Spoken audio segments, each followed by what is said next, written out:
Yeah, so Simon Doderer from Microsoft. Thanks a lot for great content, Kerry and Stephen. It was fascinating. And I'm delighted to say that now I should be putting this into practice. So I was a bit worried when you were quoting stuff whether mine was going to contradict you. So the good news is I should be talking about what's been covered here in a practical reality way. So for us, the future of work started probably March 2020, when the Prime Minister made his speech, and then the next day, of course, all recruiting activity ceased, and we feared for our jobs, to be honest. But lucky enough, with the change, say in the way that Sweden didn't go into lockdown and other countries didn't go into lockdown, it was stagnated, and it only affected us for about 3 months. But in those 3 months, obviously, the norm was challenged immensely, and we needed to change the way we recruited. Never again, from that moment to now, have we met anyone face to face. Even just a minute ago, I'm checking messages, and stakeholders are beginning to ask for face to face. It's not going to happen at the moment. I don't know when it will change. It's not within my remit, but at the moment we're still doing virtual. So we needed to change the way we recruited colleagues and employees into the business. How we hired new people, how we onboarded them, how the day-to-day working and team management happened. There's been too much talk about Zoom, right? We don't do Zoom in our world, we do Teams, okay? So does everyone know what Teams is? Yeah, great. So Teams is modern workplace. Modern workplace is how you have your desk now, right? So it's the evolvement of Skype, for example, OneNote, spreadsheets, blah, blah, blah. It's all in one package. So we had that beginning to be rolled out before the pandemic, and it was a great tool. We had it, but then come the pandemic, that was it. That was our lifeline. So we had to hire. So going back to the presentation, we have in our leader Satya Nadella, the man that introduced the culture that we have today. I'll go into it in a while, but his mantra was, "Come as you are, do what you love," and we adopted that as our sort of cultural lead. So we have to hire for that and hire for a growth mindset. It's difficult to explain, right? But come as you are, do what you love is very easy to grasp. And what that means is basically you just turn up.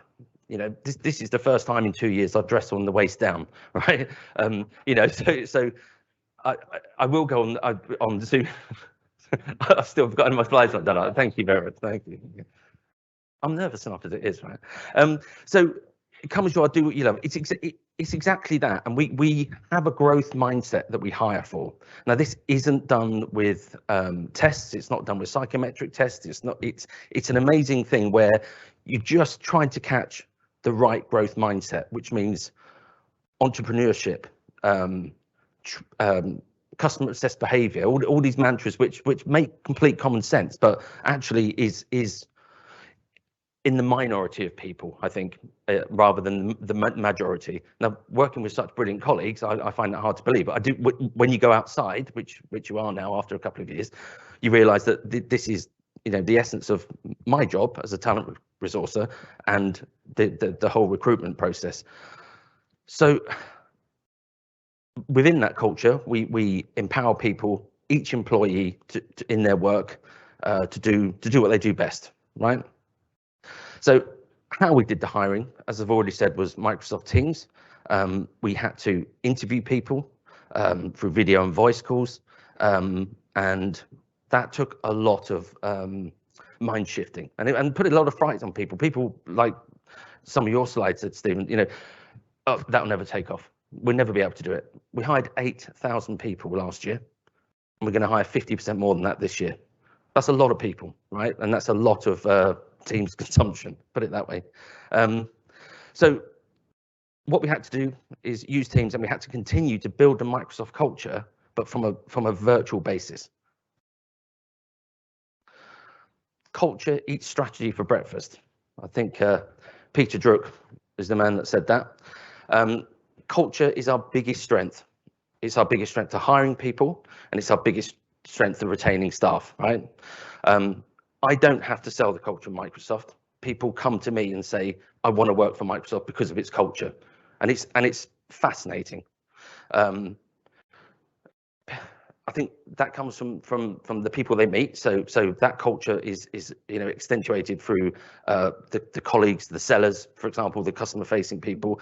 But it goes right from the very top, from Satya Nadella, down to the I don't want to say cleaner as that's the lowest role, but any role you want to talk about, even the security guards in the car park.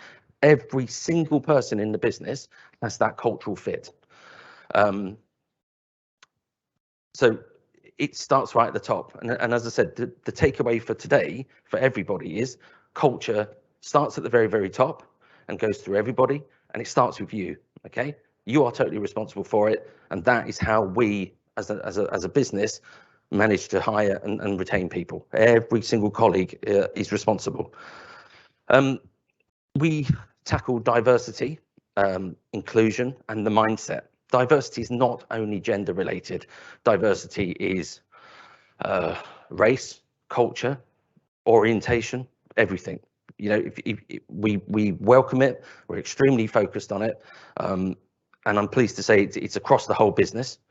Right, we don't have to sell diversity in talent sourcing to the business, our stakeholders. Everyone's involved in it, so that's ingrained within our culture as well. And we have, I think, it's around 35 to 40% at the moment, which is above the market average, I believe. Thank you.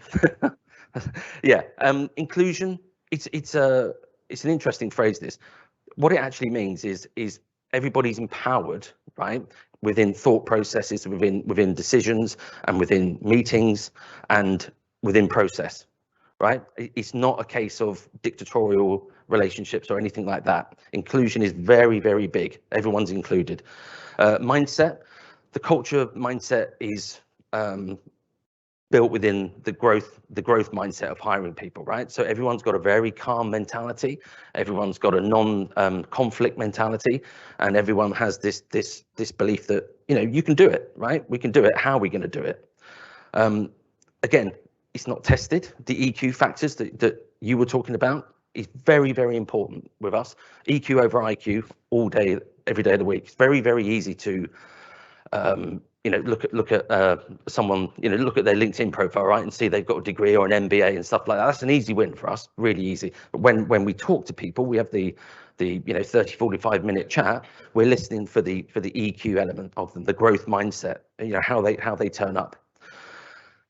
Right, culture as well. So we have an incredible family culture, very flat structured. I mean, not that I'm stupid enough to do it, but I really do feel I could pick up the Teams thing and message Satya Nadella and I won't be afraid to do it. I won't do it because I know this is being recorded, but you know, there's that feeling from wherever you are to right up the top. You can engage with people on IM, you can talk to them, you have their ear. Again, incredible. I know that doesn't translate into a lot of companies because there's that fear factor, but we don't have that, and it's ingrained in us with the family culture, flat structure. Trust as well. We have a fantastic trust mentality with working. I won't cover that too much now. I'll do that later on. But we really have that empowerment trust with people where, you know, you're hired to do a job, go and do it. Right? Don't worry, just do it. And that's what we've managed to have within that recent time. So we also have the culture with allowing to fail, which is quite a reverse psychology, that one. And I'm aware, you know, obviously aware of who I'm talking to, but you know, allowing to fail means that most people don't fail because they've got the confidence to try new things, and if it looks like it's not going right, they've actually got the confidence to turn around and say, look, let's scrap that, let's go back to the beginning and do this. So learning from that is fascinating, and you know, this culture is, as I said again, the #1 reason why I think we have the attraction that we do. So going back to onboarding then. So what we had to do is, from the moment that we offered people to the moment of their first day on the journey, we had to get their IT to them, we had to look after them, and we had to, you know, do all this virtually. We had to have the alignment of all the processes and departments, you know, HR, IT, and business all had to come together on how we're going to take these people from a yes to but they're not even going to turn up. They're going to turn up on screen, right? So they're going to have an alias, which is an email address, and hopefully when that goes live, they're going to be at the end of the TV, right? We had to do that, and as I said, we did that 8,000 times last year, and it's remarkable how how it works, and it does. I mean, it isn't faultless, but you know, we have big demands on laptops, bags, hoodies. We don't do any pens. You know, we don't have mobile phones because it's all on Teams, of course. But the alignment of all departments was a phenomenal success and a huge ask of the business. So once they're onboarded, we're very aware of let's just say we're very aware of people's well-being and the mentality that you're working for a new company, but essentially you're not. You know, you've got the same shirt on, you're sitting in front of a different computer, and you've got new colleagues. So onboarding, we have buddies. Now, we've always had buddies, but we particularly have buddies now where you're actually like a pastoral care, right? We actually care for people in a vastly different way. So you know, my buddy was vastly different back when I started, but you know, with the people that I buddy up with, you have sort of 3 or 4 meetings a week with them, just to check in how they are, getting to know them, and then helping them through the onboarding, which is probably 15 to 20 online courses that we all have to take, and covering all the processes, and then seeing them through their mental well-being and seeing them through the training on the job. Training, as I said, again, it's done all individually. It's all done online. That was all developed in America and is ongoing. And then the career path. So one thing with not so much, you know, post-pandemic in the future of work, but one thing we do very well is you have a frank discussion with your manager about your career path from day one. And it's sort of, you know, do you want to stay in the same job, or do you want to go into management, or, you know, how long are you here for, stuff like that. It does change, obviously, but you know, we have a very frank discussion, and then with that career path choice, you move forward, and you have structured trainings around that, and regular annual discussions with your manager about how you're doing and how you're going towards that goal. The future of work on a day-to-day basis is now obviously very different. We have a hybrid workforce for sure. Why? Because even before the pandemic, we definitely didn't have to be in the office at all at any particular time. We were totally trusted, and if you want to come, you can, and if you don't want to, you don't have to. We don't have a 9-to-5 culture. We don't have a 9-to-5 mentality. You know, you just do your job. Okay, it's as simple as that. There is no fear and no element of, you know, where are you and you're offline and stuff like that. I've got 10 people in my team, and I say to them all the time, I don't care what you're doing, right? You know, if you're dropping the kids off, great, so am I. If you're picking them up at 3 o'clock, so what? So is everyone else. Get your job done in your own time. We you know, you've got that emotional contract, right? You know what you have to do. What we did is we developed recently, and this was done from the top from Kathleen Hogan, we developed a contract of engagement, right? So this is, it's confidential, so I couldn't show you our one, but essentially it's common sense, right? It's agreeing how we work and setting expectations. So we discuss the no 9-to-5 mentality. We instill that in there. We make sure that everyone knows and agrees to it, and sort of says, you know, are you happy with it? Do you know that you're not being watched? So emails, we set time for responses in a team, so that it wasn't me setting it for my team. As a team, we agreed what our cultural mentality would be towards it. We agreed on 48 hours, right? So if I email someone, I don't expect to reply in any way, shape or form for 48 hours. And as I said, I'll say again, it's not me setting that. They said, right, that's the norm, right? IM messages, 3 to 4 hours. They said, you know, we get back to you in the same day, morning, whatever. Yeah, fine. Ironically, we never discussed one thing about a telephone. Not one conversation didn't come up once. Like, what about if I ring you? Like, pardon? Why are you going to ring me? You know, why? We set the well-being, mental well-being, so focus times as well, right? We sort of said, listen, put time in your diary to focus on whatever you want to do. So when you've got that in your diary and it's blocked, you cannot override it. So you know, if they're not available when you set a meeting, they're not available, and we're not asking them what they're doing. That's it. We also set times for, you know, social interaction. We said, if you know, do you want to come back in the office? The overwhelming majority said no, we don't want to. But they said we would like to see you. You know, we would like to have social interactions where possible, meetups and stuff. So, for example, last night was the first time I've been out in years, and I met some of my team last night. It was absolutely brilliant, and it wasn't part of my presentation, but I'll put it in there now. What I got personally out of meeting the guys last night was absolutely fantastic. So, you know, this contractor engagement is absolutely essential, but it does have this hybrid nature about meeting and that physical contact. I know it sounds really, well, it may not sound really weird, but the first thing we all did when we first met each other, we all hugged. You know, I nearly hugged you today because I've met you for the first time. It's really weird. I know Peter really well, but I don't know Peter. You know, when I looked up to him, because you're so tall, it was weird, but it was lovely to meet you. You know, and you, Rachel, obviously can. So back to the day-to-day working. So mental well-being, wellness, family time, focus time. We agreed on that contractor engagement as well. A lot of our meetings start at 9:15 in the morning, right? Because people are taking their kids to school. Regularly, we've got dogs, kids. Amazon deliveries is a favorite one. Doesn't matter who you are in the industry, right, or in the business. Hang on a minute, I'll be back in 5 minutes. So we'll wait, and they pick up their Amazon delivery, and then they come back, right? Totally culturally acceptable. Doesn't matter. Work versus reward. This was an interesting topic that was covered by I think both of you, but the leadership element of it. We've always had this, right? And this is quite important to say. It's not a post-work thing, but it is getting really, really prominent. We were given 5 wellness days on top of our holidays. I didn't really appreciate it at the time what it meant, but it actually was brilliant because you didn't have to apply for the days off. You literally just put, I'm having half a wellness day in your diary, and that was fantastic. We had volunteer days as well. So we're allowed to take 3 days off work to volunteer to go and help in the COVID centres or whatever, go shopping for people, do whatever you need to do. I mean, I'm making it sound like that.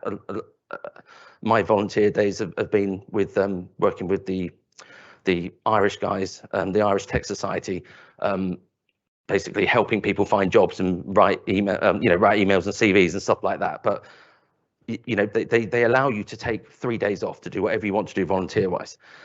We have education supplements, which basically means they'll pay for, I don't know, MBAs or whatever you want to do. If you want to do courses, if you want to swap to go into the business, they'll pay for you. We also have wellness seminars, and I appreciate not everyone's got the budget that Microsoft's got. So we had Sophie Ellis-Bextor dancing around her kitchen, which was great. And then we had Joe Wicks, I think, doing exercises as well. You could turn up if you wanted to, and you didn't have to turn up if you didn't want to. But the mental wellness and all these added things really shows the culture of Microsoft that they care, right? There's a lot of other things. I could go on for hours and hours about it. But the other thing is we've got like employee numbers, you know, for wellness numbers. So if you want care, you can ring up and you can talk to lawyers. You can have 10 sessions of not therapies, but you can have mental therapy, physiotherapy, all these different stuff that's way outside of the normal benefits. I don't know how I'm doing for time. Have I covered time? I'm just about right. Okay. As I said to you before, I mean, there's so much to discuss with this. I could go on for hours and hours, and gratefully, obviously, I'm not going to now. So thank you very much for that. If there's any questions.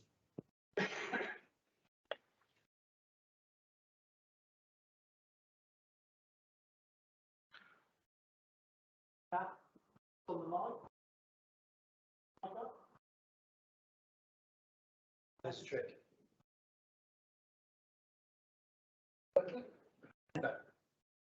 We use the handheld. Shouted there. Thank you. Great, you know, really exciting to see all the great things that you're doing. I'm interested in cultural fit and how you get the measure of that from a Teams type interview. And also with so many people working remotely, how do you really, you know, get kind of the Microsoft sort of vibe virtually? Interaction, basically. is it regular interaction. That's the only way we can do it. You're allowed to, you're encouraged to hide if you want to. I know hide's a pretty harsh word, but let's just use basic language, right? You're allowed to hide if you want. You don't have to have your camera on, but it's quite noticeable if you don't have your camera on, you don't interact. So we try and encourage you to have your camera on and have the eye contact and have regular cadences and things like that. You only pick up culture by instinct. I know it's a very woolly answer, but it is by instinct, okay? And there's no tests, and I'm sure there are tests available, but we pick it up by culture.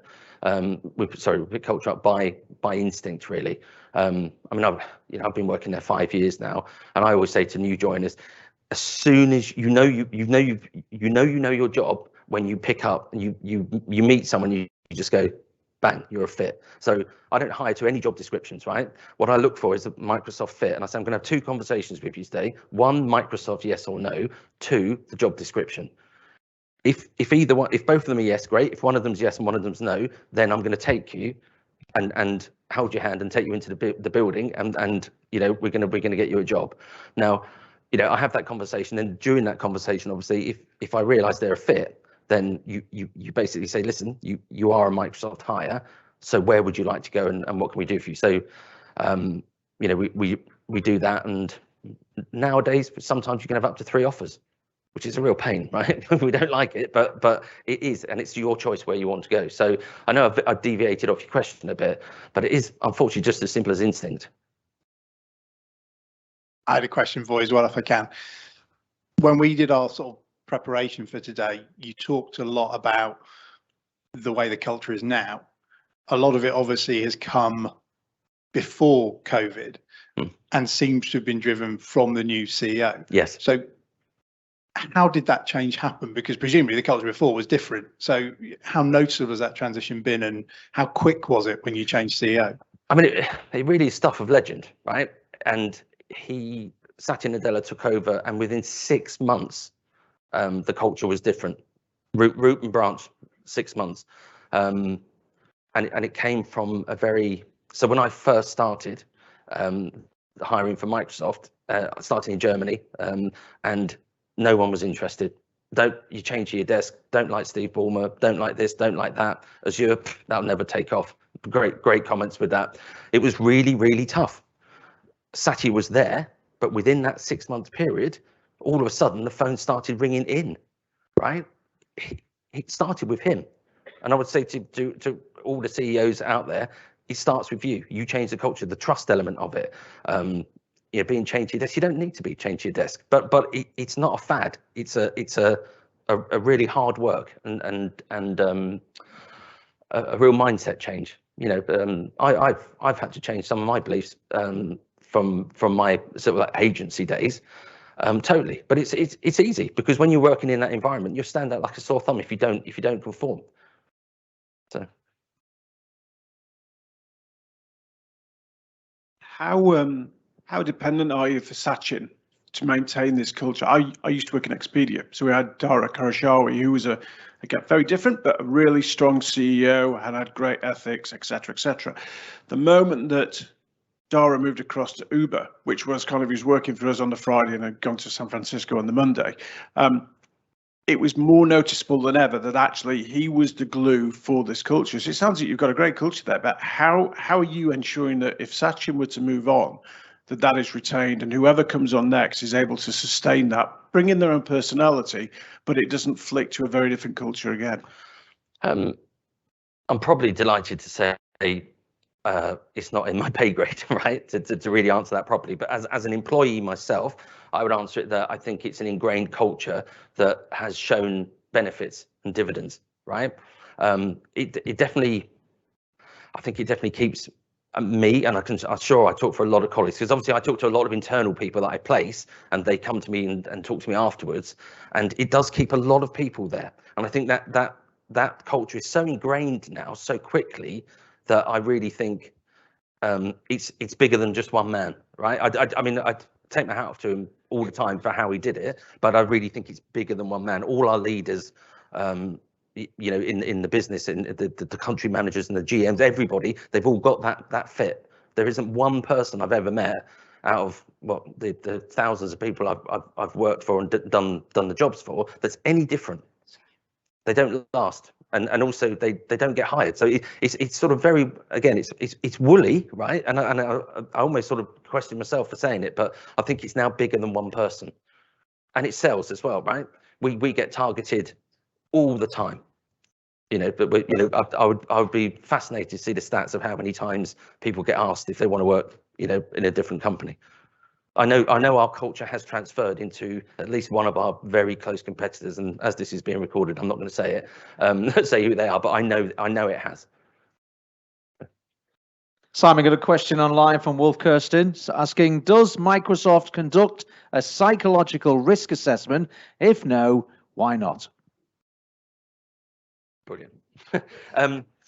No, it doesn't need to. That's why, because it just doesn't. Somehow we're able to have the right EQ in the building and in the talent acquisition and the business, right? So talent acquisition doesn't hire people, the business does. The hiring manager is the person that hires them. And within the process that we've sorted out, and it is a rigid process, right? We cover many angles of growth mindset. We cover angles of fit and suitability to the job, of course, and the HR interview is done by us. And we just don't feel the need that we have to test people, and we never have. And I think it would actually be very disruptive if we did put a psychological testing, because it would exclude people. Some people aren't academic; they haven't got academia in them, but their emotional their emotional intelligence is phenomenal. We've got one person recently that we talked about. Then we did a lady in Belgium, and she was homeless 3 years ago, and now she's managed to get a job at our place, and you know, I think it's phenomenal, you know. But if she put that on her CV, there would be a cultural bias in the past to not even maybe engaging with her. But you know, incredibly proud that you know, we've got those sort of stories to tell.